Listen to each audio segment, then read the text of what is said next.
Hello hi दोस्त, कैसे हैं आप लोग।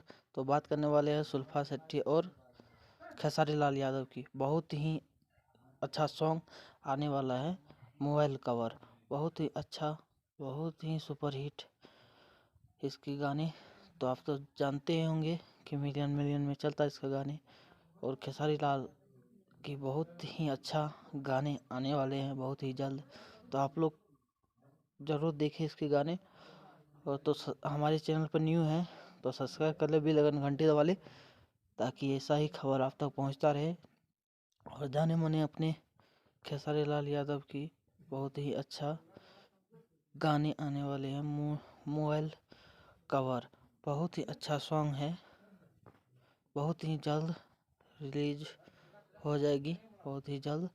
और आप ज़रूर देखें स्टार खेसारी लाल यादव की बहुत ही अच्छा अच्छा सॉन्ग इसी चैनल पर भोजपुरी इंडस्ट्री की खबर आते रहेंगे। और जब भी भोजपुरी का कोई भी फिल्म रिलीज हो, सबसे पहले इस चैनल पर दिखाए जाएंगे दोस्तों।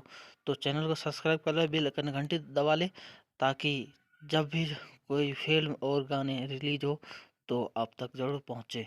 दोस्तों धन्यवाद, जय हिंद।